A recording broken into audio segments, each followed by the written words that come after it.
Welcome to this session. My name is Jerry Williams. I am the founder and president of Myositis Support and Understanding.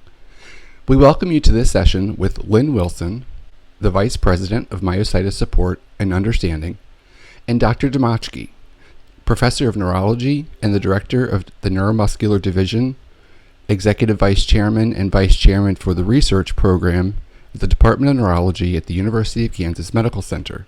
And he is the principal investigator for the Arimoclomol Clinical Trial for sIBM. We would first like to thank the members of our Inclusion Body Myositis Support Group for submitting your questions. Dr. Dimachkie is here to give us an update on the clinical studies using arimoclomol as a potential treatment for sporadic inclusion body myositis. Dr. Dimachkie, we thank you so much for being here today. Thank you. I'm glad to be here. I want to thank you, Jerry, and Lynn for inviting me to speak to our constituents, our patients with inclusion body myositis about this study that we are truly excited about, particularly the stage at which we're in with the study. I want to update everybody about how we got there in the first place and where we're headed with this. And as you know, I'm the principal investigator for the phase 2/3 study of arimoclomol and IBM. Now, as we're preparing these slides, you see some nice graphics. I'm not very talented in graphics. I have to thank Orphan's US team in helping me with preparing a draft of those slides, which I reviewed and meticulously edited to the point where when talking about these slides, they reflect what I think about our study. So I've been in the research field for quite a while, so I've had what we call potential conflicts of interest or disclosures that I should share with you in every step of the way, and they're listed here on the slide that reflect my decades of involvement in clinical research. I'm also a consultant for some of these companies listed up there, and I'm on the editorial board of a journal that publishes on the area of neuromuscular disease.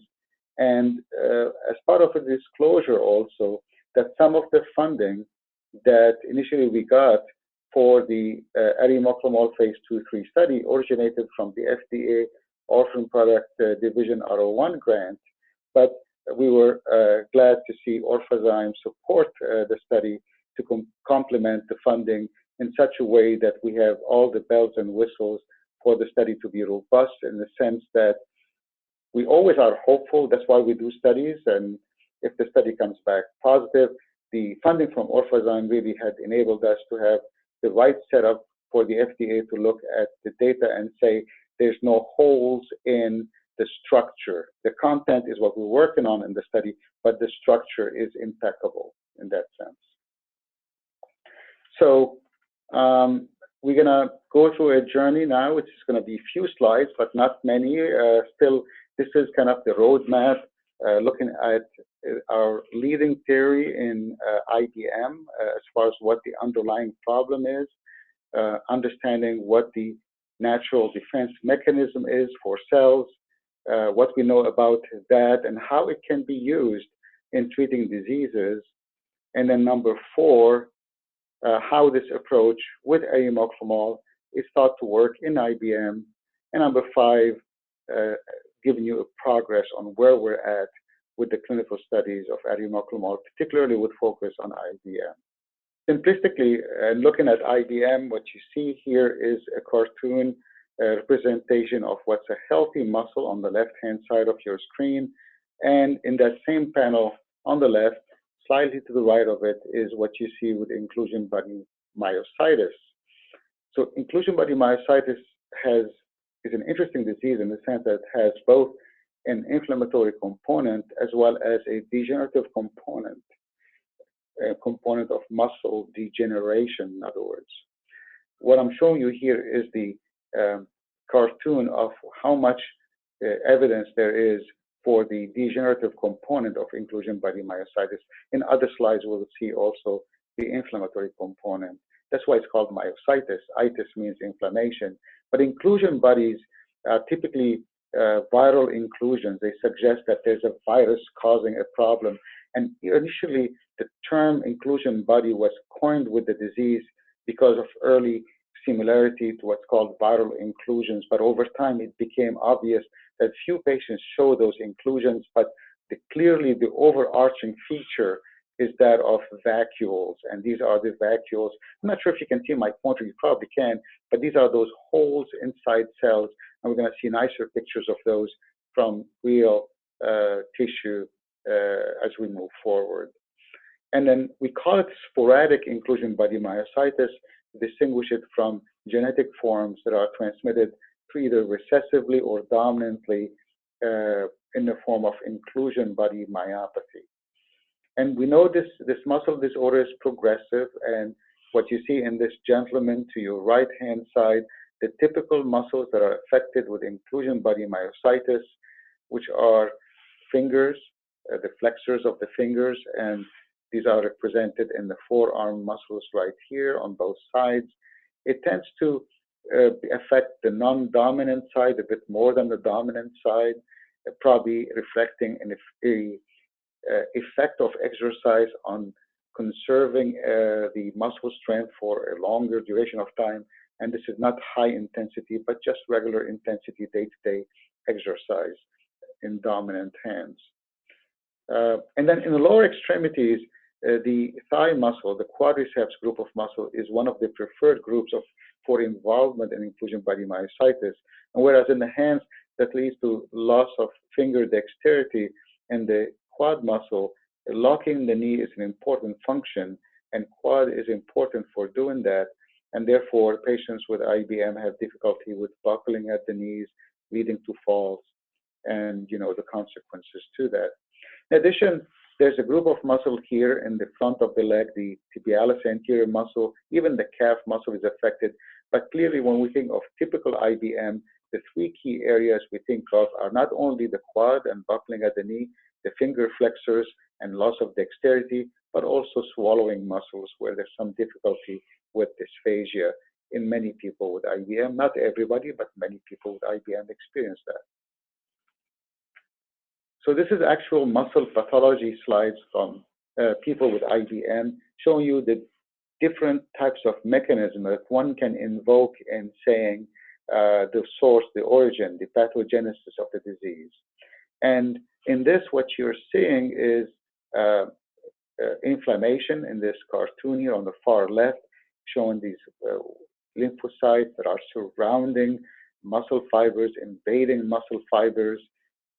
When you look at certain specific special stains, these are called immunohistochemical stains.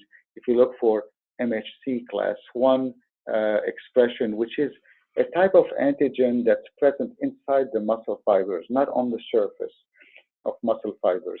So for example, if you look in this panel here, there's no brown stain around the muscle fibers here. Whereas in this panel, you can see this brownish color, which is not normal, which reflects the expression of MHC class 1. Now, these findings are common with polymyositis, another disease that's known to be caused by inflammation. So there's clearly in IBM, and these two slides are from IBM patients, there's clearly in IBM evidence for an inflammatory disorder.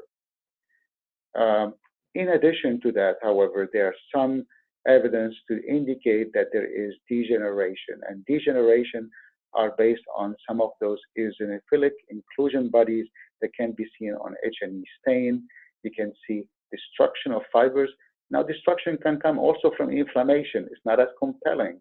However, the vacuoles have in them some degenerative components, and you can see the position of TDP-43 in the cytoplasm. Something that usually is in the nucleus goes from the nucleus and goes to the cytoplasm and gets trapped there, aggregates, which kind of helped propel the theory about degeneration in IBM.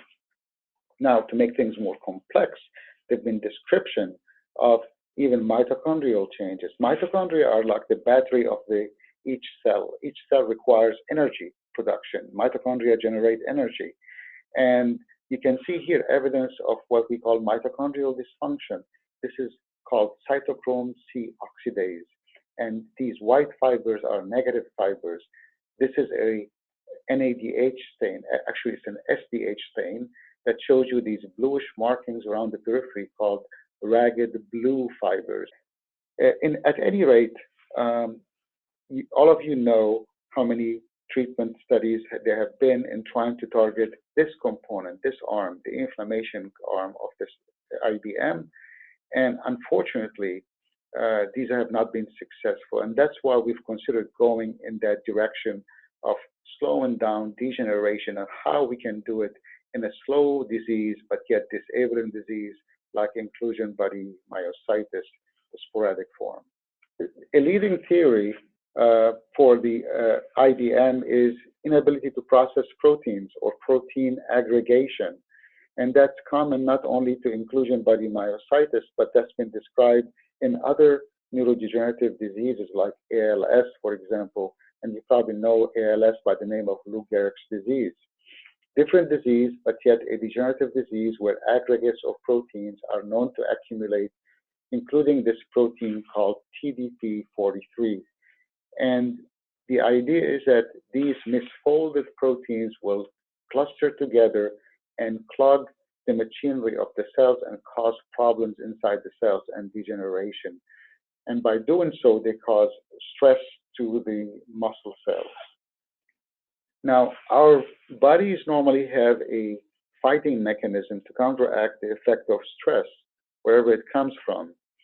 And the hope, the anticipation is that the arimoclomol will be able to amplify our natural defense systems and therefore manage stress at the cellular level much better than it would be otherwise.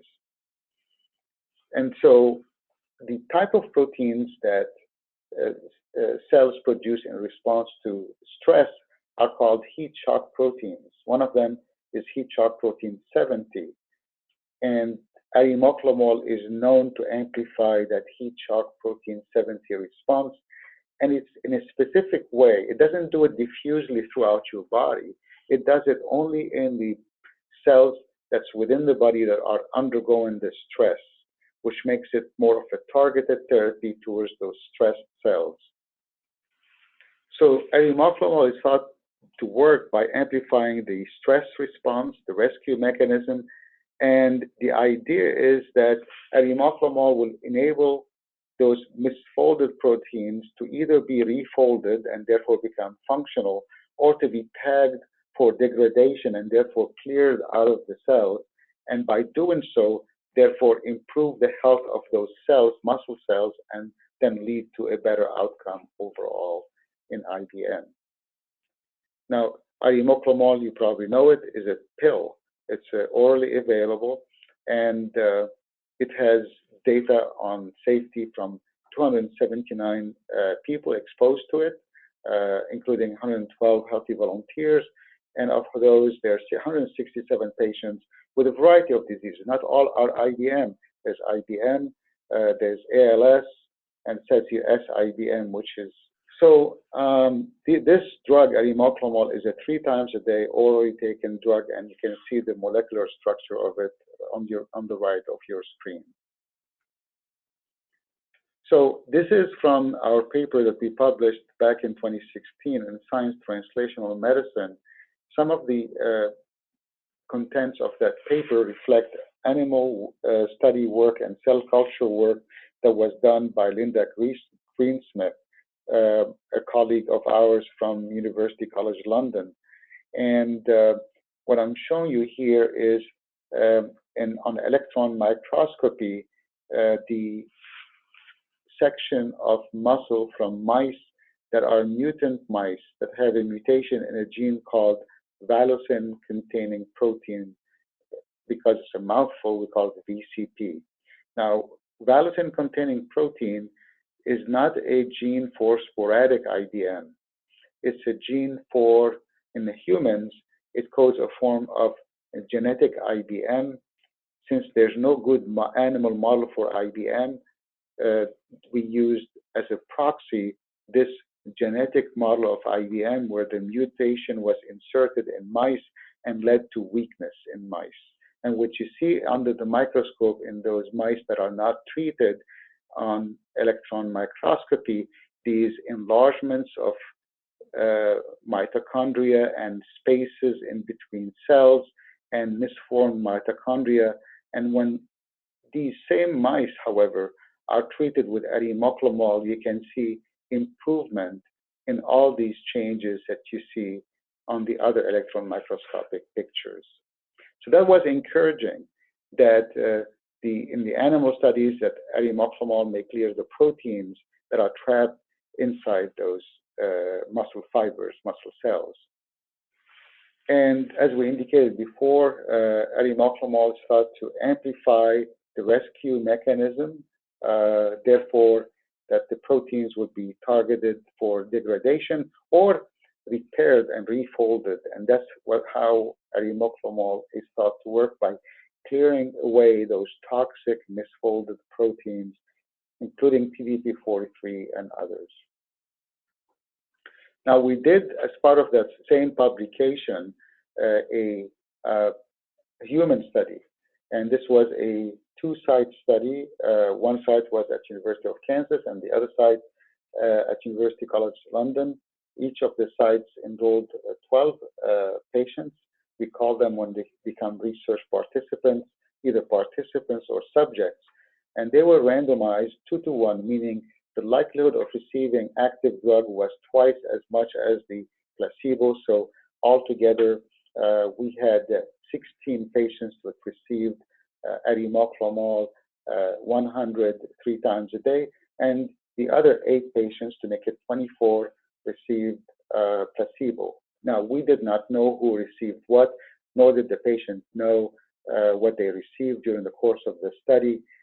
That's why we call it double blind. We didn't know, the patient didn't know either. Now, we wanted to treat the patients for 1 year. The FDA at the time had limited safety data and said you could treat your patients only for 3 or 4 months, no longer. So, of course, when they said 3 to 4 months, we picked a higher number. We said, well, treat the patients for 4 months during the course of the study. But since the study was 1 year, we said, let's keep following you for safety for the rest of the year and measure the secondary outcomes. Now, this is a pilot study. This is an early phase study. The primary outcome measure in any early phase study is safety.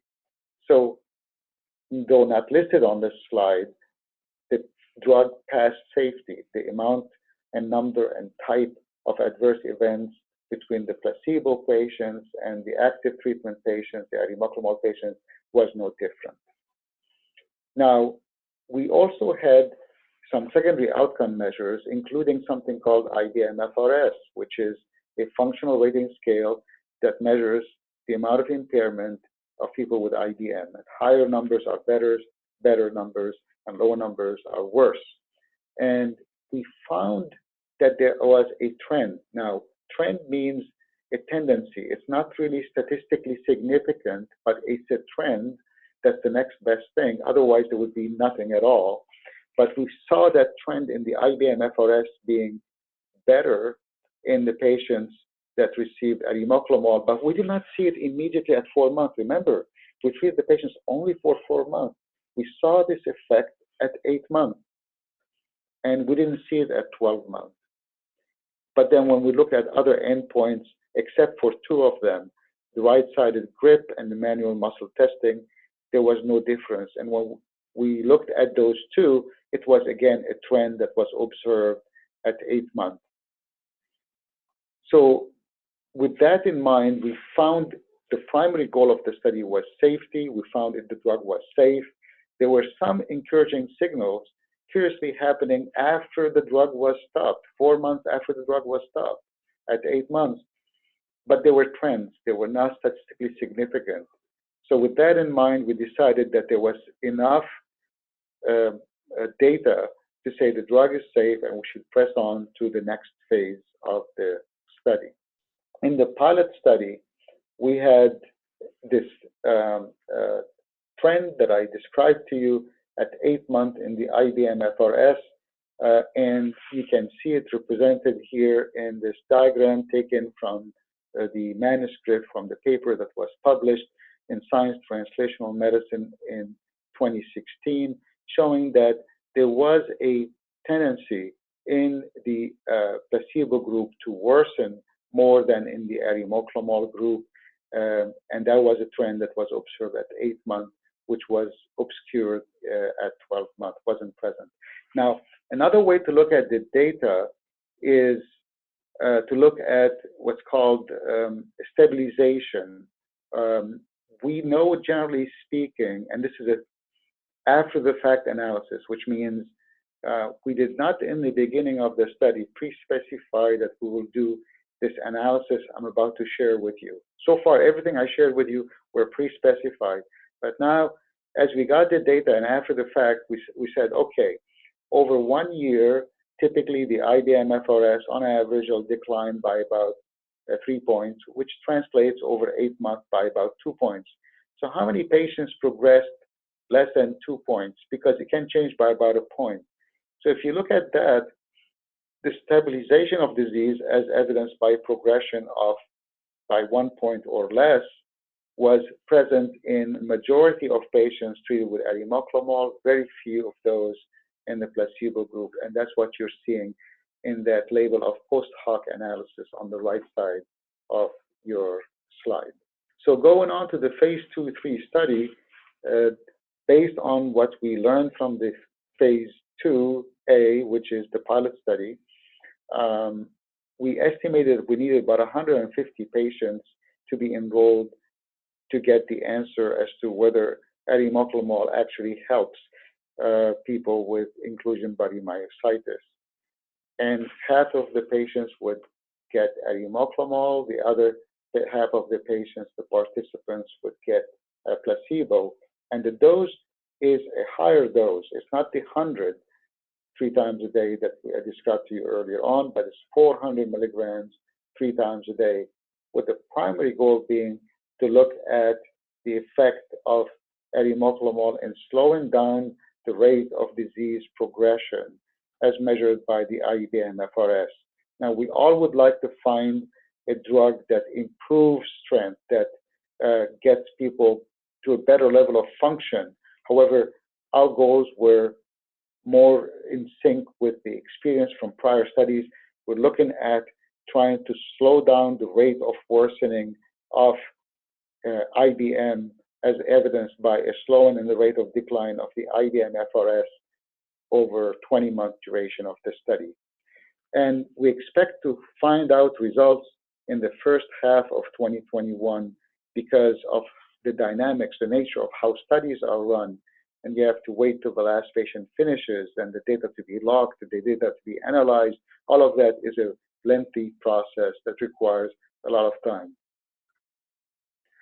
The key assessments beyond the IBM-FRS, which is the primary outcome measure, include muscle testing of strength called MMT, quantitation of strength in the quadriceps muscle, that muscle that's important in IBM, the grip testing, because we know that grip is weak in IBM, but also looking at some of the disability scales like the HAQ-DI, Health Assessment Questionnaire Disability Component, and a quality of life interview based on the short form of the health survey, SF-36.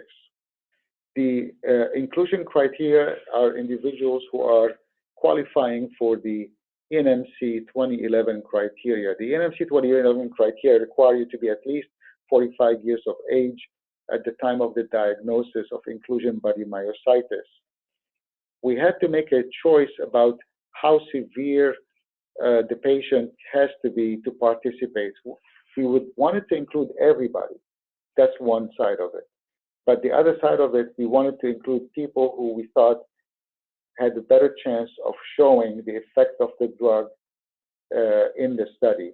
So if you have someone whose muscles have been replaced by scar tissue, the odds of impacting them with the treatment is very, very low. Whereas if you have someone who has some remaining healthy muscle fibers that you can slow down the rate of decline, then it made sense to include those. There was no hard and fast way to do it. There was no easy way to do it. And we thought maybe the ability to get up from a chair without help is a good reflection of someone being not too far advanced in their IBM, such that we might be able to see an effect if this drug works. Another way that's rather minimalistic, but we thought we didn't want to get the bar to be way too high, being able to walk 20 feet. So if someone is not able to do that, odds are their muscles are scar tissue. We didn't want that to be a impediment to detecting a signal in this study. So we had to make some tough choices, as you can see here. Then being more than 88 pounds in weight is important, meaning that we didn't want someone to be too small in size. You know, the dose of the drug that we're giving is bigger than what we've given in the pilot study, and it made sense that we didn't want someone to be light as a feather and get a large dose of the medication. Pregnancy is a standard thing. We don't want pregnant ladies in the study, or if they're doing another research study. Now, the drug has different ways it is processed, and so chronic infection with certain things like hepatitis would be an issue. HIV would be an issue. Cancer would be a problem. Other serious illness, let's say someone has severe deforming rheumatoid arthritis and they cannot do tests. How will we be able to find out if they couldn't do the test because of rheumatoid as opposed to the IBM itself? It creates a fudge factor. So we're trying to make it as clean as possible, where the safety profile of the drug will demonstrate itself at face value, and if there's efficacy, that we'll be able to demonstrate that without confounders. And then there has to be some blood screen measures like the muscle enzyme. Why is the muscle enzyme important for it not to be too high? It's because part of the ANMC 2011 criteria is a requirement that the muscle enzyme be not elevated beyond 15 times. So in complying with those criteria, it really compels us to really observe the fact that the muscle enzyme should not be too high or too elevated. And then other diseases, we kind of touched that on that briefly, that could affect the outcome measure, and recent drug or alcohol abuse for obvious reasons. Beyond the phase 2-3 trial, I'm excited to tell you that we've been working on the protocol and almost are to the stage where the open label extension study may be ready. So the plan is for patients who complete the phase 2-3 trial to qualify for participating in the open label extension study, in which the patients would receive arimoclomol and on open label. So even those that got placebo early on would get the arimoclomol to thank them for their participation and wanting to be guinea pigs, so to say, and being part of that study. And then the primary goal of that, beyond giving access to people that participated, is to assess the long-term safety and the efficacy of arimoclomol. And then after that, we're hoping that there would be an expanded access program down the road, or until the drug becomes commercially available, that people that participated in the study will have to have continued access to the molecule, to the drug. So this is exciting news, something that's really in the process of getting started and being available, which is the open label extension, and hopefully in the future expanded access program.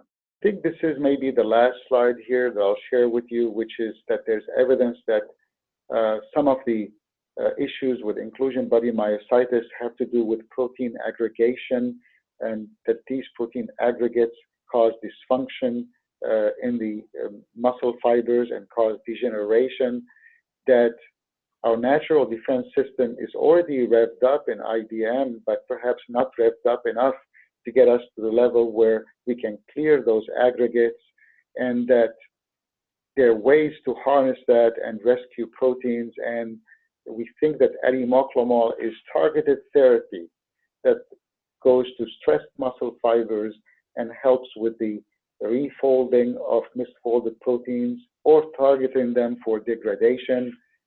And currently, we're building up more safety data. I showed you the number of patient exposures. And to date, few safety concerns have been observed in IBM or in related studies. And the enrollment has been brisk. It's really exciting to share with you that we're almost fully enrolled in the phase 2 to 3 trial, so much so that I expect to be able to share with you and the scientific community results in the first half of 2021. And with that, I want to thank everybody for their attention and welcome questions from the group. Thank you so much, Dr. Dimachkie. That was a very well put together presentation and explanation. So we thank you for that, because with the science behind it, it can be difficult for some people to kind of follow along with all of that, and this kind of made that very easy. So Lynn had put out some asked our support groups, specifically our inclusion body myositis support group, some of what their questions were ahead of time, and this is how our session came to be together. And one of the most common questions that we've been receiving is, what is the recruitment status? I know you just said it's almost fully enrolled.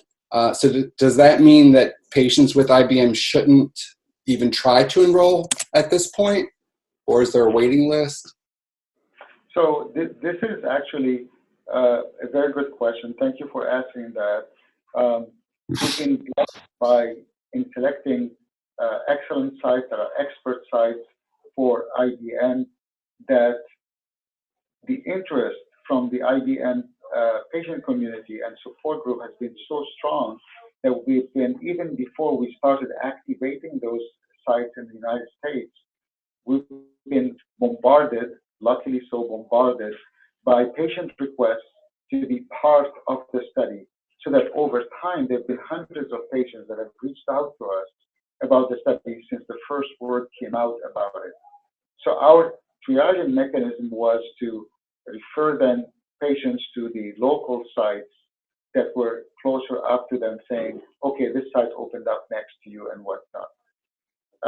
As you can imagine, also the patient load that is available, or patient opportunities that is available locally at each of those expert sites, which creates a process whereby it's a first in line type of process, who got there first and who will get be screened. And of course, some people will not fit the screening criteria, and so we go to the next one. So that's kind of my, off the top of my head type of answer, but with the strong interest from the community to participate, right now we're not really seeking more people to participate in the study in the US. And right now we're listing on clinicaltrials.gov that the sites are active but not recruiting. Active meaning they're actively following up their subjects, their participants, but not recruiting. It's really a good thing, because the sooner we get enrollment to a full level, then the quicker we'll know when we'll be able to share the answer in 2021. Perfect, thank you. Following along on the question that Jerry just asked about the recruitment status, how did you decide where to hold the trials? Yes. So the locations and the sites where we hold the clinical trials were based on the established expert sites that follow a large number of IBM patients. For example, we not want to go to a site that had 1 or 2 IBM patients and then have to have like many more sites. It creates a coordination burden that would be unreasonable. And for practical reasons, we could not include all sites in the US. There are many more sites. I can tell you there was a backup list of sites that exceeded 30 sites that showed an interest in being part of our study.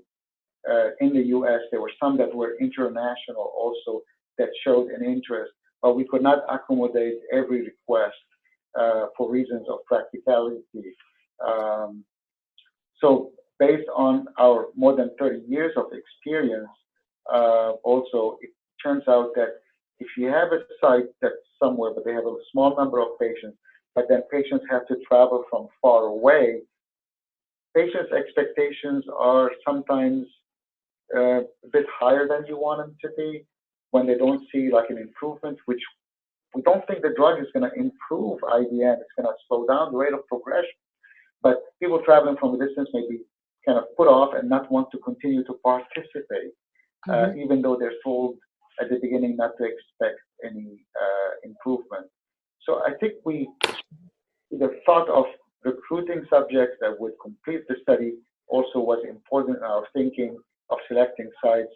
And with IBM, over 20 months, we did expect people to lose some strength, but missing data points would make it a problem for the study in trying to show if the drug worked or did not work. Transferring drug across country lines is a big ordeal, and that's something else we had to worry about in selecting the number of countries involved. How did you determine the dose? I know the pilot was 100 milligrams and you upped it to 400. Why you chose to up it to 400? Yeah, that's a very good question. There's a lot of work that goes behind the scene in trying to determine the dose that we would test in a research study. One of them was based on animal safety data, and there's a way to extrapolate from animal safety data to human safety data. All of these things I've learned along the way about all the available information about how to convert from specific type of animals to humans based on safety data, but also based on guidance we received about the dosing of the medication and the available safety data from human volunteers in these higher doses. All of that really prompted us to, based on the available safety data from the prior study, based on available safety data from healthy volunteers with the higher dose, then we thought it would be reasonable to proceed with the higher dose, that's the 400 milligrams 3 times a day.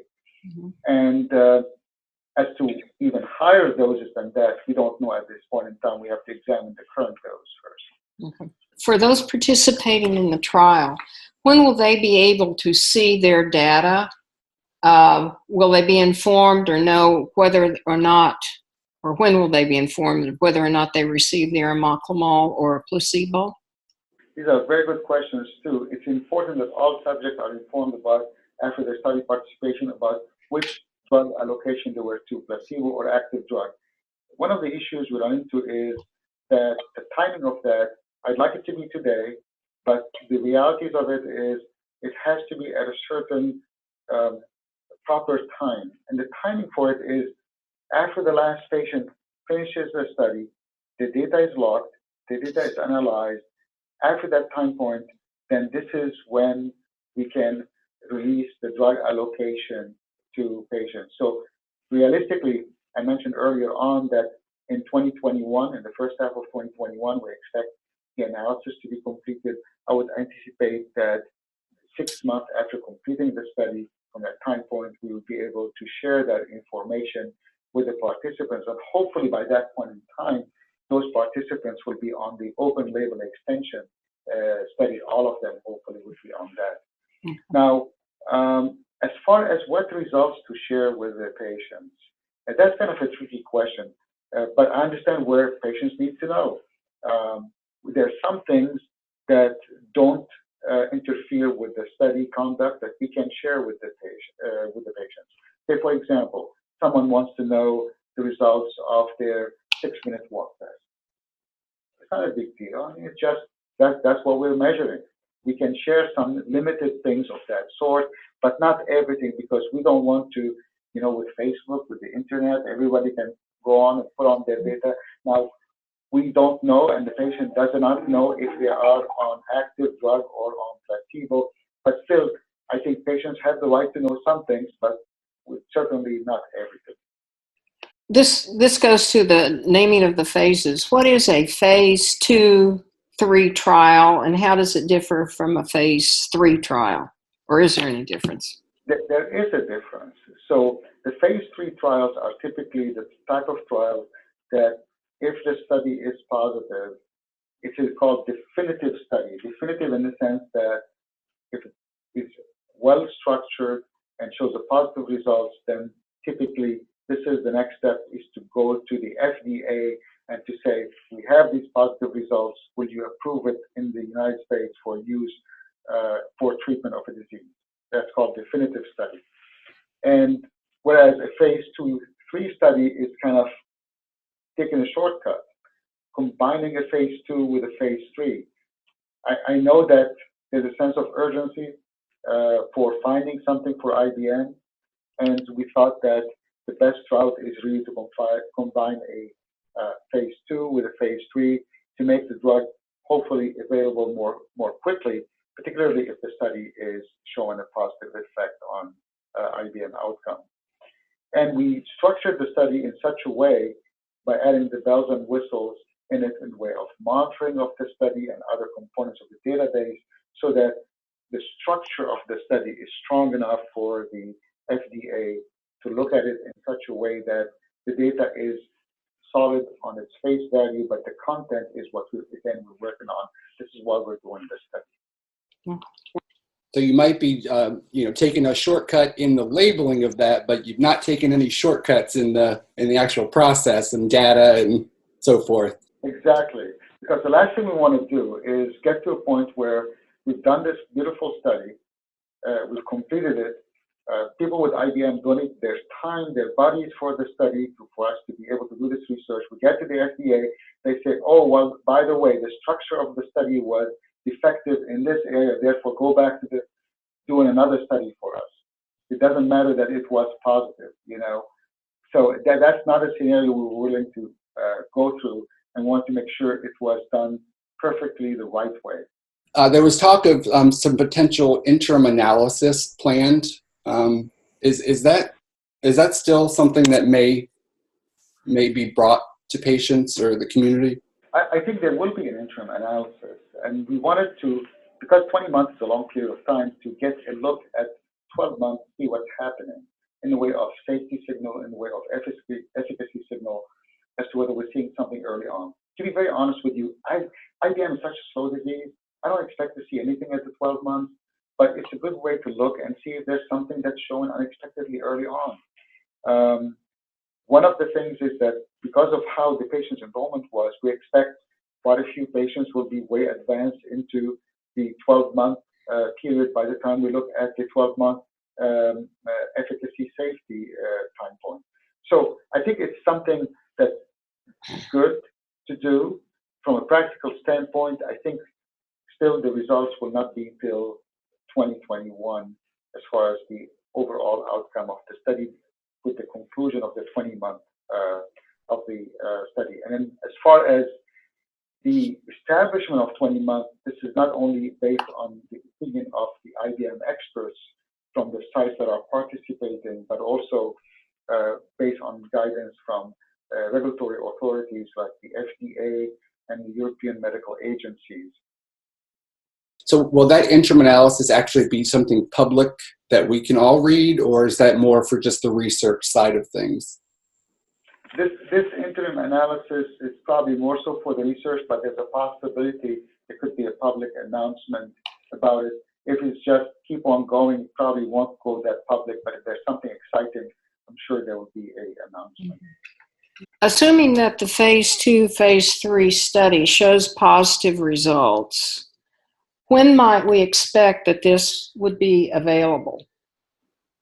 So we expect the results of the phase 2-3 study to be in the first half of 2021. 2020? Yes.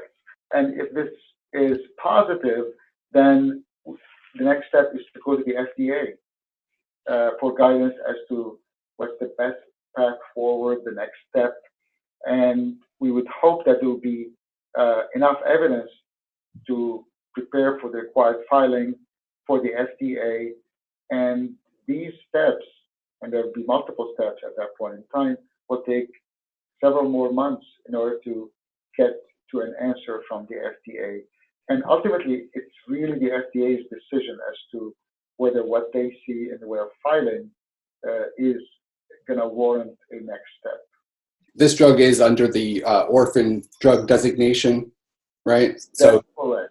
So there is some fast tracking, so to speak, that kind of goes with that process. Exactly. Can you describe the difference between Orphan drug designation, fast tracking, and the early expanded access program? Sure. So the Orphan drug designation, it provides an orphan status to drugs or biologics which are defined as those intended for the safe and effective treatment, diagnosis, or prevention of a rare disease or disorder. And rare is defined by the FDA as a disease or disorder that affects less than 200,000 people in the US, and the IBM falls in that category. Now, this orphan drug designation also affects people that have diseases that have people affected that exceed 200,000, but this is where the expectation for cost recovery is not high, and therefore there could be an orphan drug designation based on that. But for IBM specifically, it's the number of people with IBM is small enough whereby there is this designation that provides a special status based on the rarity of the disease. Now, as far as fast track designation, this is, as Jerry was indicated earlier, it's a way to expedite things. So once the drug study is completed, it's a way for having an expedited review, facilitate the development of drugs which treat serious life-threatening conditions and fill an area of unmet need. Particularly IBM, there's clearly a lot of unmet need in the IBM area.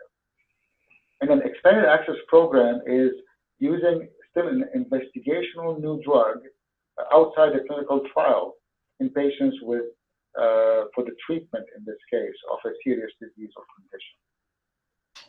And a follow-up on that is, would the patient be able to access arimoclomol through an EAP? As far as an EAP, it may not be likely for it to become available during the phase 2-3 study while it's being done.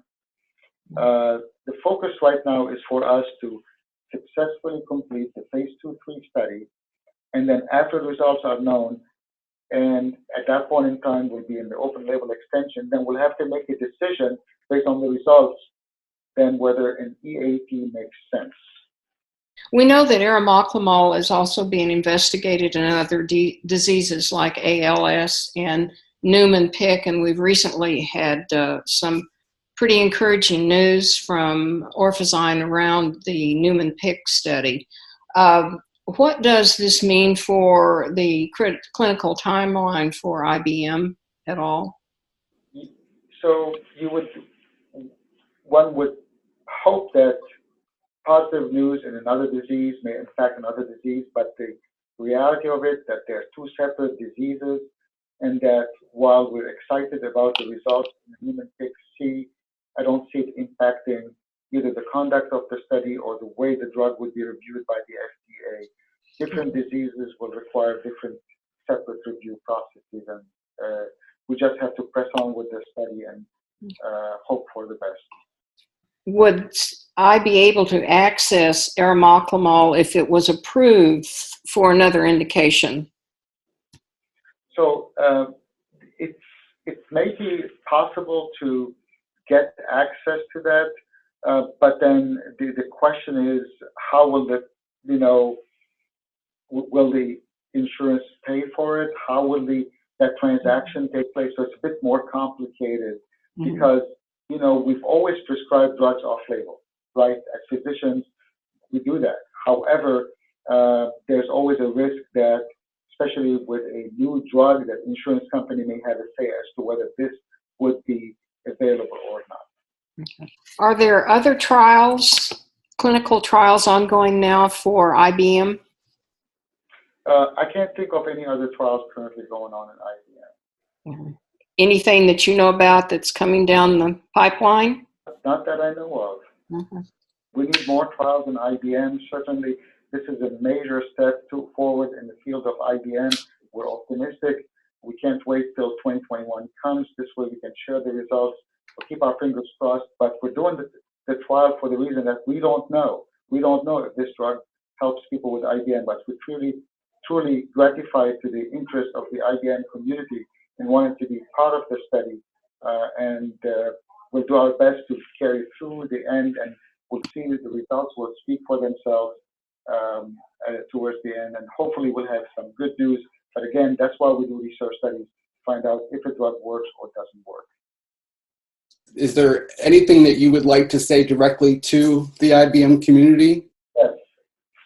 I think IBM patients that I've seen, that I've met in my clinic, but also nationally at meetings through different patient support organizations, are some of the nicest people, the toughest people, and I think that, you know, sticking to it, not giving up, keep on pressing hard, but don't overdo it with the exercise, because one of the temptations is to overdoing it, and that's a totally different topic, you know.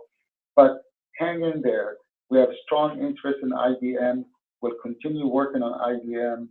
So I want everybody to really rest assured that even though this cannot come, the results cannot come fast enough, we're doing our best to do the study well in the correct way, so that the study results, if positive, will be helpful to the IBM community.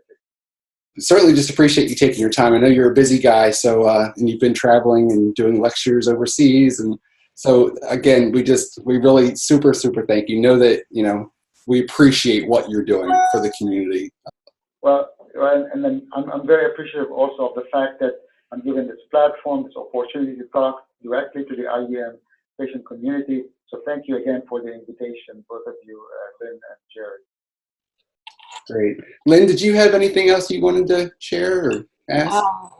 No, I just thank you, Dr. Dimachkie, for your time, and your patients are right. You are a rock star.